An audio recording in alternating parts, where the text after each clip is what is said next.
I'm Kirsty. And I'm Dieter. And welcome to Loosemore, a YouTube channel about the hobby of board games. Welcome to our review. We're going to look back at December. Now, what I've noticed in the title of our videos, I've been a little bit unhelpful in that the month that I've called them is the month that we recorded in, not the month that we were talking about. So our November update was talking about October, which is a bit confusing, a bit unhelpful. So we're changing that. We've cheated this one. This one's the New Year, Christmas update. And so when we record the one in a month's time about January, that one will be called January. So hopefully we'll solve that. But welcome to our update, our look back, whatever you want to call it, over the month of December. We've had Christmas, we've had New Year, we've had Christmas money, we've had Christmas presents, Christmas shopping. So we have new games and we've played a lot. New Year, new games, new us. Well, they're not really new us. No. Well, I've had my hair cut. Thank you very much, Lucy. Yeah, so we start the way we usually do, talking about the games that we played over the last month. We have a little computer screen down here that tells us what we've played, because I'm cool and I track every game that we play. And my memory is terrible. Yeah, so we use a helpful resource called boardgamegeek.com, which is like a massive database for any board game you can think of. There are thousands and thousands of them, but we've got an account so we can track all the games that we play and tracks information of things that we own and all that kind of stuff. So I find that really helpful, so that's why we keep looking down. So what have we played this month that you've enjoyed? So much. So much. We have played, let's talk about Sonar. Is this the right one? Yes, it is. Sonar. So this is about submarines. We kind of say that this is battleships done the correct way. So it's your little tagline, isn't it? Is it? Yeah. I probably stole that from somebody else. Okay. So this is there is a game called Captain Sonar, and which is a 6 to 8 player game. Yes, exactly that. A 6 to 8 player game, and we've played it before, and it was very good, very exciting, high tension, but very clever. Submarine game where there's two teams and you're playing different roles and you're trying to sink each other's submarine. Now they have come up with Sonar, which is a 2 to 4 player game, which is ideal for us, as we usually, as you know, we usually play just 2 players. But then it gives that bit of space if we have people over to expand the game and play with them.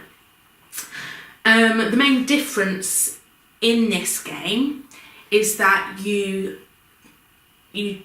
take it in turns to make a move, make an action, whereas in Captain Sonar it's all, what do you call it? Live? Real time. Real time. So everybody's doing everything at once. The captain's shouting to the first mate to do the thing which they check with the engineer who passes the word back, or then while the radio operator's listening to the other team doing exactly the same thing to try and plot where they are, because you have to call out the direction you're moving, and it's so stressful. Yeah, this was considerably less manic. Yes. And yet still really good in its own way. It's kind of got its own merits, and we've really enjoyed playing it.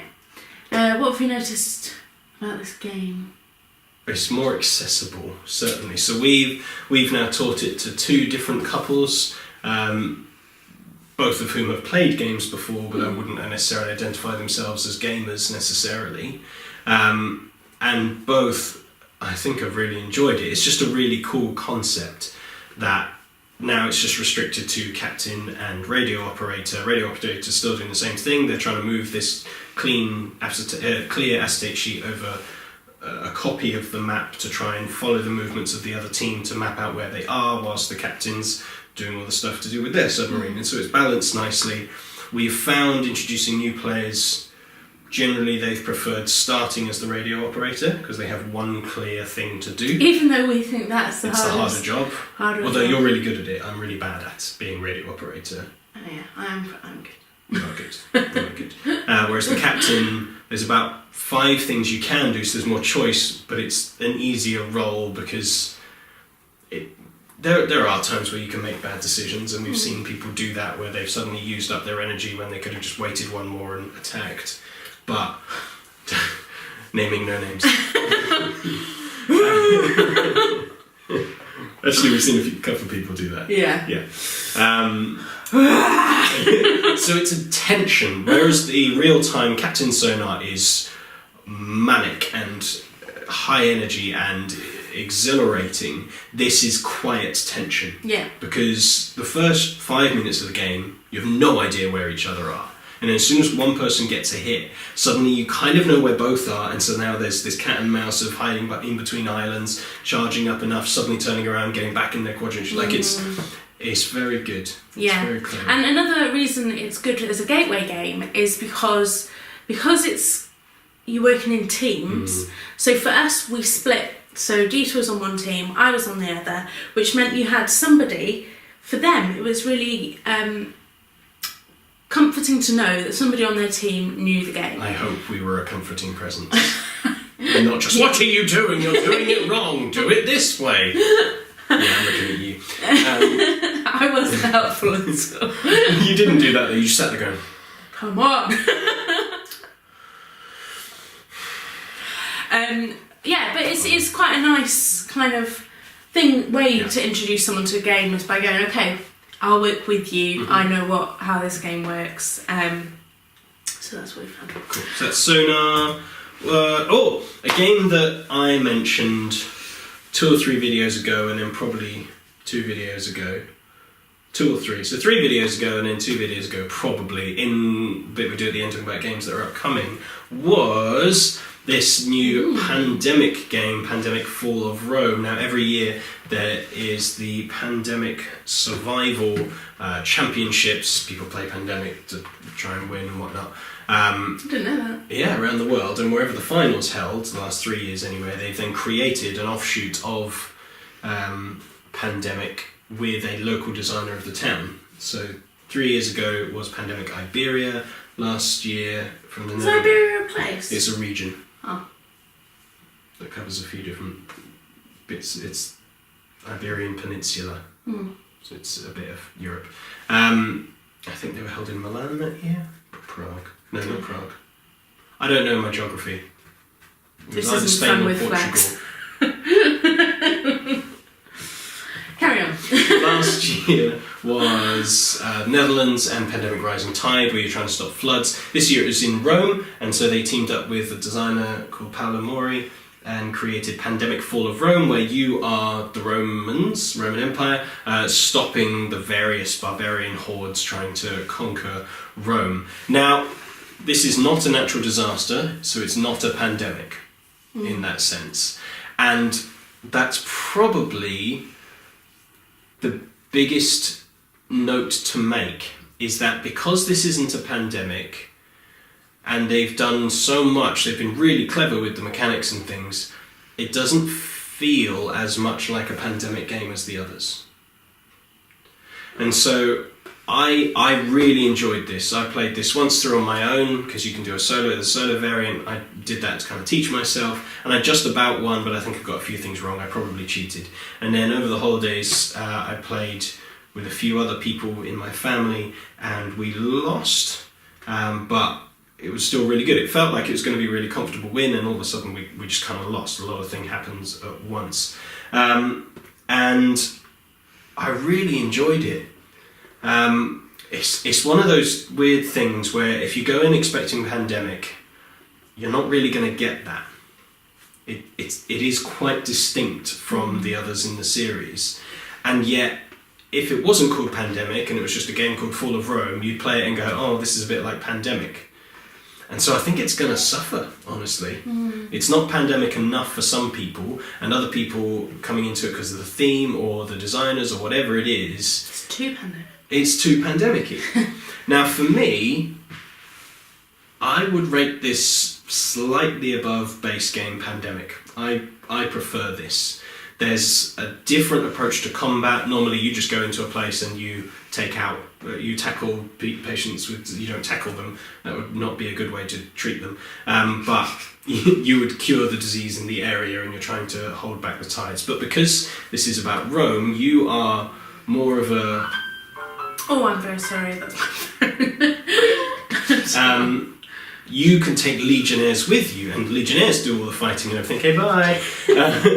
And there's dice involved with. There haven't been dice in Pandemic, to my knowledge. I haven't played all of them, apart from Pandemic the Cure, which is a dice game. To do all the combat. She's back. Hello.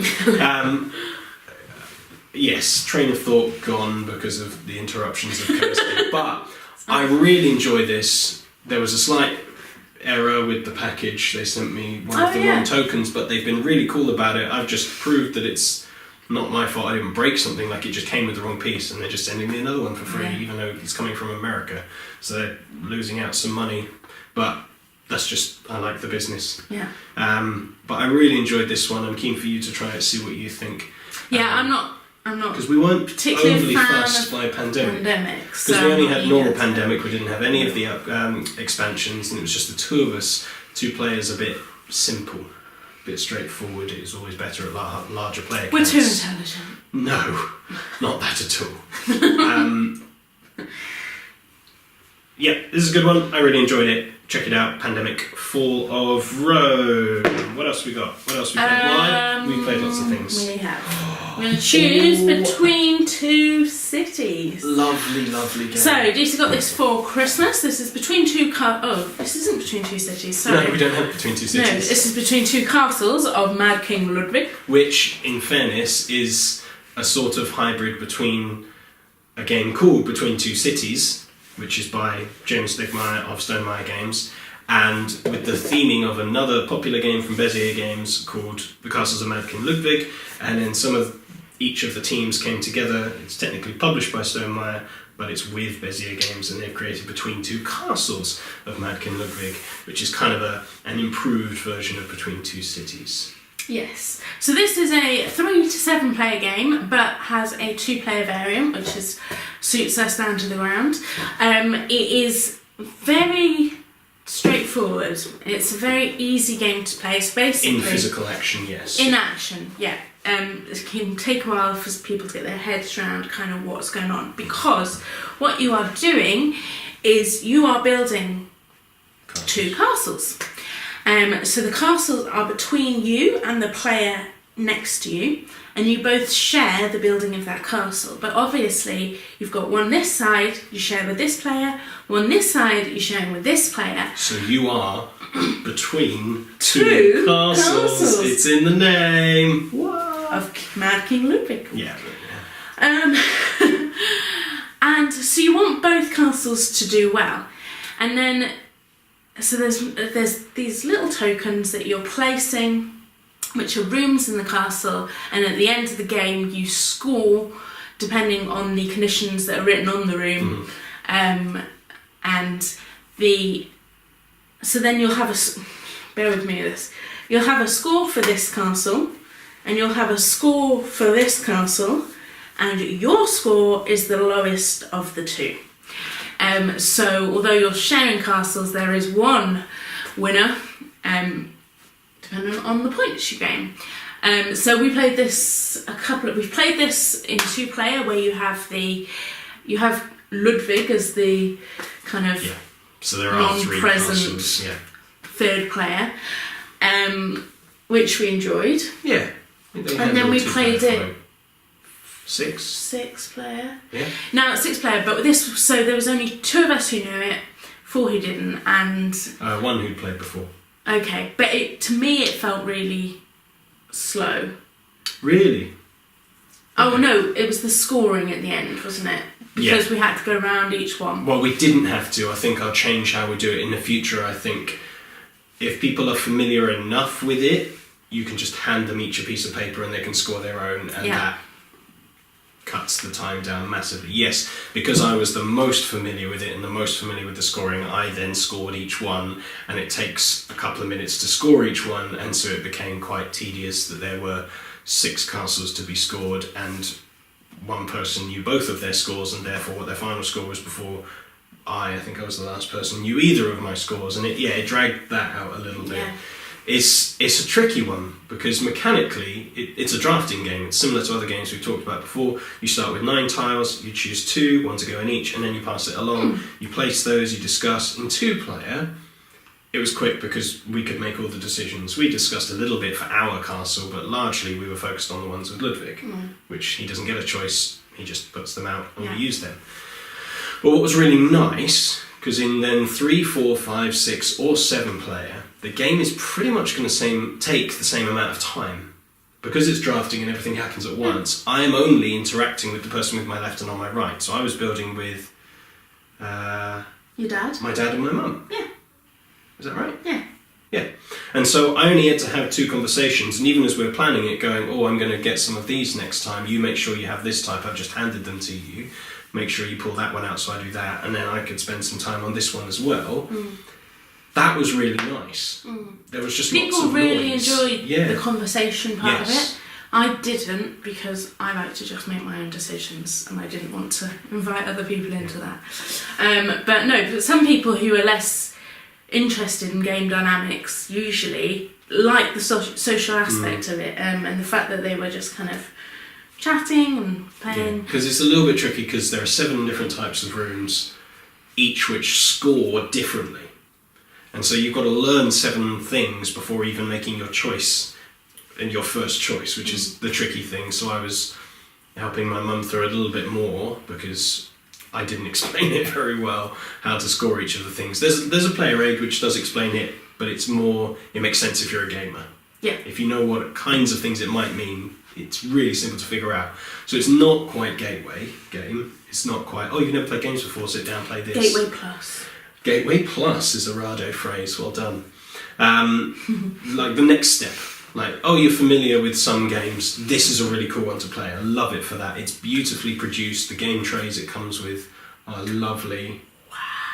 You just go straight on the table, you take the lids off, you're ready to play. That's all the love a setup. good insert. And we love it. The games trays are becoming more popular. Insert. Good insert. So yeah, that's between 2 castles, the Madkin Ludwig, a Stonemaier game, who are currently my favourite publishers. Just because they do everything, really. And everything really Everything well. is by Sonar. Not everything, I've only got 3. Are we getting... We're getting 4th, but we'll talk about that later. Okay. I played Viticulture, which is also by Stonemaier. It was my second playthrough of that. Good game, solid worker placement, really enjoyed that. It's about wine. As he wine. played, him and his brother drank wine Out of viticulture glasses. Yes, I'd got him them for Christmas. Please. We're nerds. So we played lots of other things. I've played at least 6 games of Keyforge. Definitely more because I did a little tournament, a nice sealed deck tournament early December, and I didn't win. I came second though, so I got some cool components. At this point, let's do a shout out for Ludicrous. Ludicrous in Croydon. The Board Games Cafe. We went there for the first time after hearing about it months and months ago. Yeah. And we're going to go again because it was really cool. They serve alcohol. No, they serve hot chocolate more to the point. No, it was a really cool environment. Yes. Good selection, and they hold tournaments, different things. If you're localish to Croydon or that kind of area, Ludicrous. You might see us there. There more often. We taught Fox in the Forest a couple of people. We've taught Hannah Makoji for a couple of people. We talked about these last time. I played a bigger game called Keyflower, which is a very popular game. It was very clever, and I get why lots of people like it. I really do. It was very clever how there's different coloured workers and so little meeple characters, and as soon as one person puts one there, you can only use that colour there. Okay. But then you can use them for a few different things. So it's very thinky, very clever, very clever. And I appreciated it. It didn't quite get into the realms of fun for me. Okay. But it was good. If you want a thinky, clever game, it's definitely a good one to check out. Relatively cheap. We've played Tides of Time again that we talked about last time. We taught Fuse to one of the couples that we taught Sonar to. We've played a good amount. Carcassonne the City, again, one of our good... I need to get better at that. We made a mistake with Carcassonne the City. Because we taught it to relatively non-gamers, There's one scoring mechanic. I'll aim to do a video on Carcassonne on the City because I haven't. It's in my top 10 because it's really good. But there's one of the scoring mechanics that if you don't really get it because it's your first time playing it, you'll do it badly and it will generally go against you. And so we've tended to not include that straight away when teaching.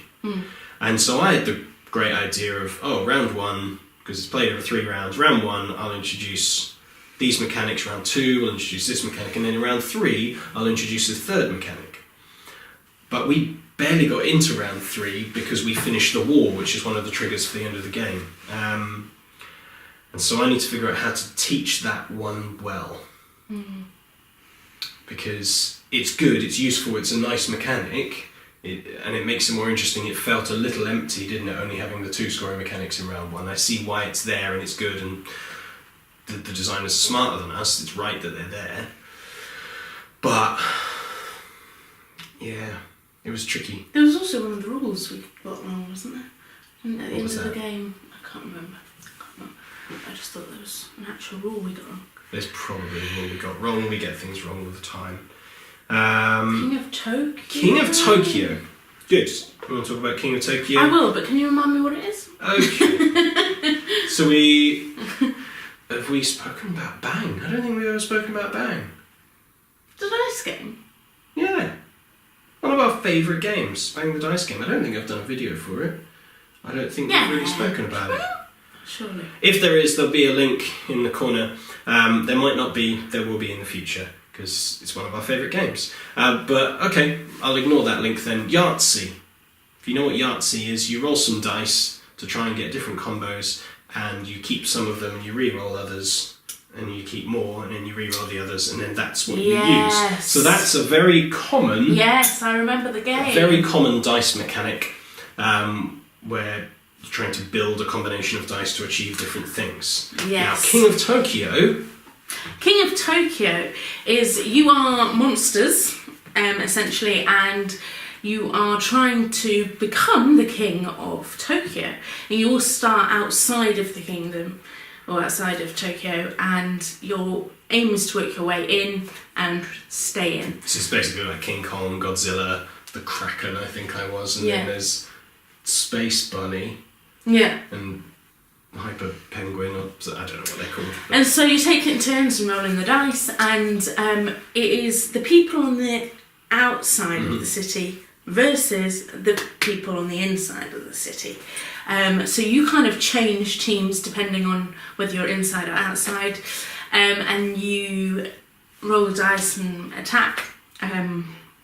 I sacrificed myself very early on. My eldest brother was clearly going to win unless Kirsty did a very particular thing, and she did exactly that thing, killed herself, but then prevented him from scoring the things, and he went out like 2 rounds later, which was very noble of you. Thank you. But I got down to the last 2. There is player elimination, which isn't fun for everybody, but it was... a 15-minute game, so it doesn't really matter. Yeah, it wasn't. You weren't bored for long. It's one of those things you could just play over and over. The art style's really cartoony, really cool. If we were given it, I'd happily keep it. Yeah, it's not something that I'm like... It's a very social game, and it's mostly just the 2 of us, and we've already come up with 2-player rules for Bang the Dice Game. Yeah. So... And not essential for us, but good fun. The dice is great. Yeah. It's a great thing, but it's in a lot of games currently, so it's fine. That's okay. So that's what we've played. Yeah. I think. Yeah, I did a round of Lord of the Rings, but that's okay. Things we got that we have yet to play. Or will come up in the next month's review because we played it this year. What did you get for Christmas? I got Tzolk'in. Tzolk'in, the Mayan calendar. That is spelled T. ZOLK apostrophe ON. IN. So close. IN. Never mind, it'll be in the thingy. So that is, I'm really excited for this. It's going to be hard to learn. It's going to take us time to figure out how it works, but it's got an incredibly clever mechanic that I'm really excited to see. Like a physical mechanic as well, not just a games one. they've got cogs that link in with different things. So you turn one and other things turn, and it changes the situation on the board.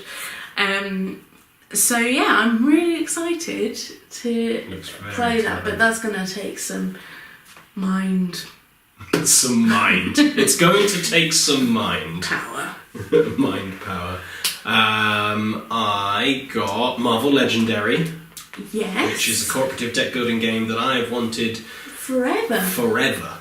Not forever. Since we were vaguely interested in games. Since we got Star Realms, and I think Star Realms was our second ever game. Maybe, I kind of remember. Very, very early game.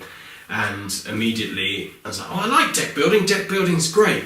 There's a Marvel one where you're the heroes trying to take down the villains, and it just seems really cool. I've kind of stumbled through a one player to try and teach myself the basics of it so that then we can play. So I'm excited to do that. Yeah. And I want as many expansions as possible, to have as many heroes as possible, to take down as many villains as possible. It just looks really cool. There's a massive expansion where you can get all of the villains, so you can then play as the villains to take down the heroes, which looks equally cool. Next Christmas.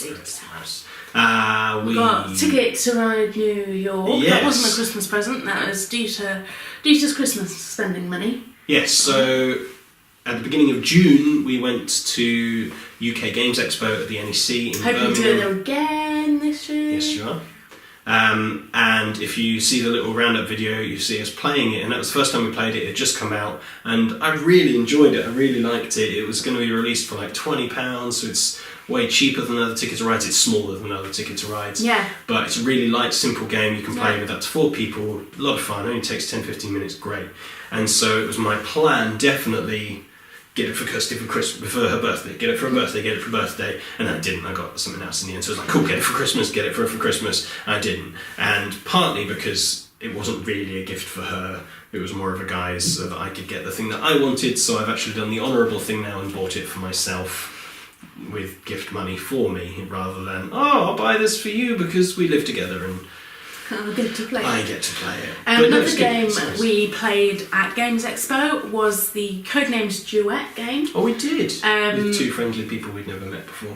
We did, yeah. We were very bad at it. Very awkward, wasn't it? It was a bit. You need to know how each other thinks. Yeah. So it's a cooperative version of Codenames. Codenames is a very popular party game. Are you looking forward to that? I'm really intrigued. I am too. I think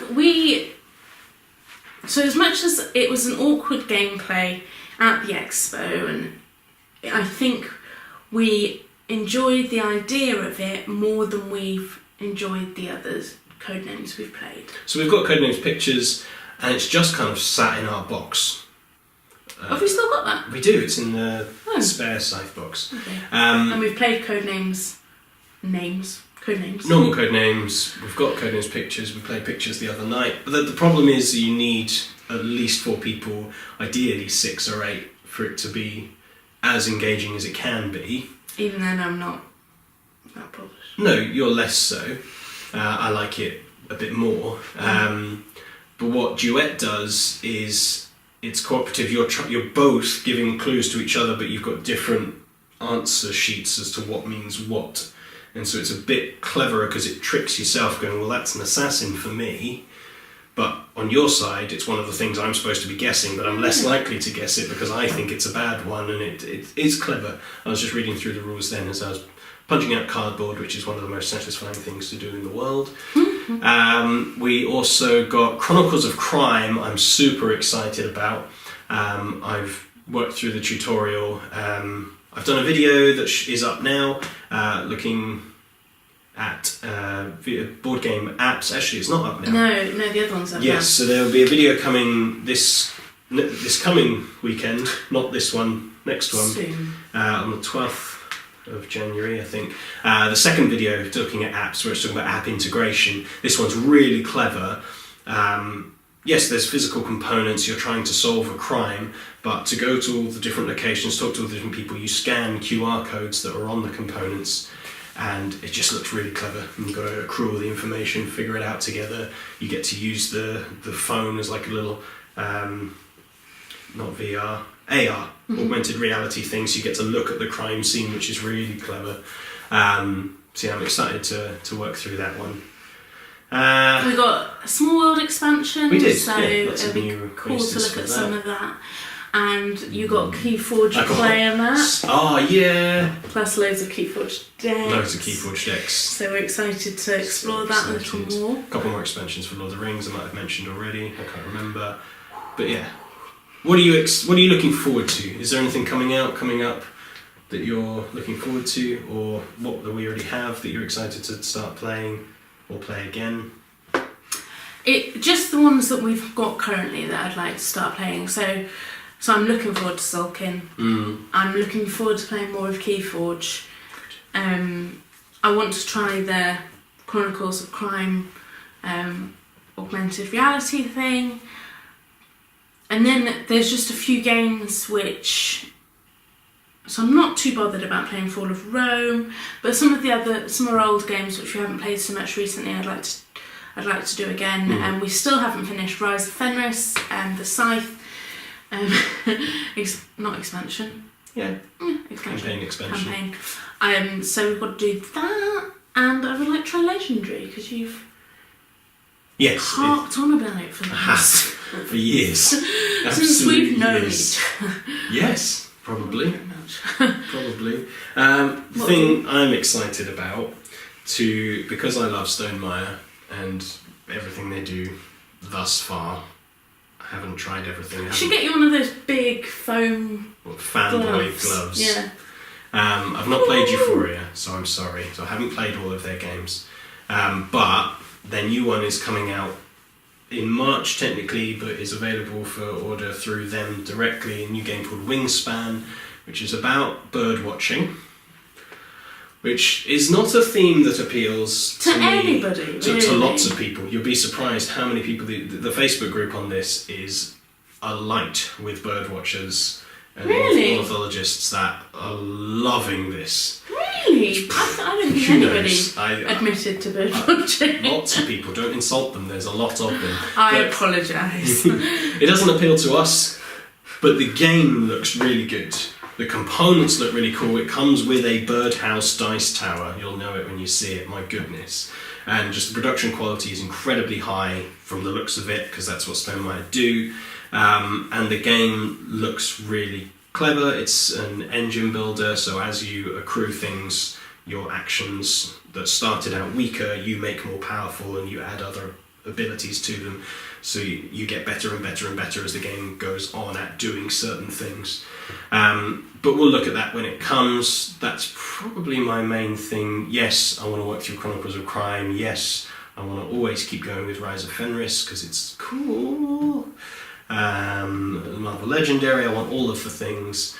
Keyforge, I want all of the things, which I know is impossible. Yeah, and then it's just the normal things. I'd like to try a duet. I want to play Ticket to Ride. I want to play Targi because I love playing Targi. I still want to do what we haven't done. One of my second favourite game currently, Century Spice Road. Oh yeah, and then its sequel, Century Eastern Wonders, and then this UK Games Expo, there'll be the third one in the trilogy. But the first two currently, you can put together in a certain way to create a third game from sand to sea. And we've still yet to do it. We've still yet to try it. And everybody that reviewed Eastern Wonders, the second game, went, yeah, it's fair enough, it's a good enough game, but this combination game is amazing and that's better than everything, and we still haven't done it, even though people say it's better. I'm looking around, so excited to do Sulkin.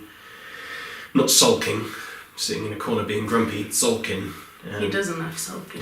Oh, Dad. Sulk about it. Just for irony's sake. Yeah. That's it. That's about it. Now, I haven't mentioned this to you, but I'm going to put it out there. I'd like to run a sort of competition. What? Now, not that you win anything, per se. This is lame. Yeah, the worst. I am tired of not having a logo.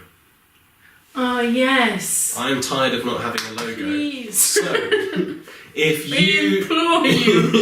if you do art or are a graphic designer or know people that do graphic design or anything, we would love some samples or things thrown in for a logo that we could use. Keep it PG. No, not even PG. Keep it you.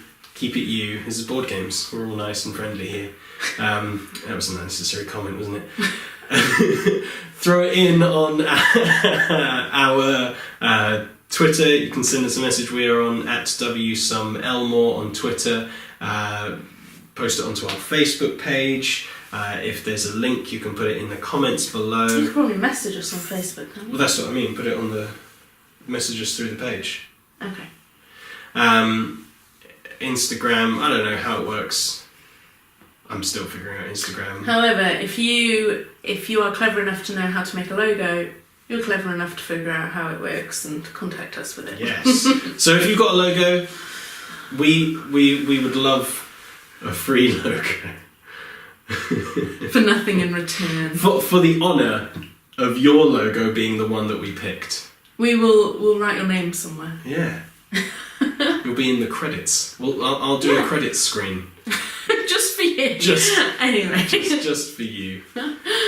Most of the credits will be us, because it's only us that do this, and then you. For logo. Yeah. Honour. That's the prize. Honour. Yes, that's been our New Year's update. Hooray! Hooray! So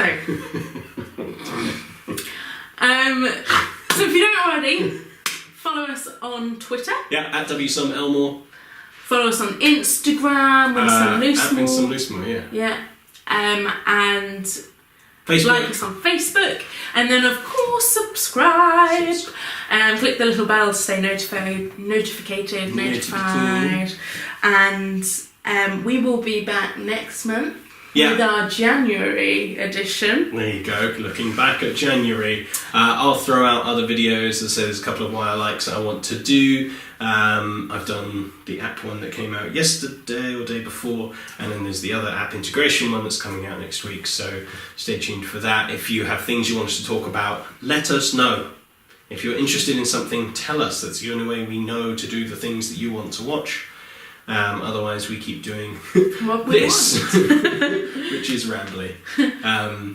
So yeah, we've been Kirsty and Dieter for Some Loosemore, and we will see you next time. Bye. Bye bye.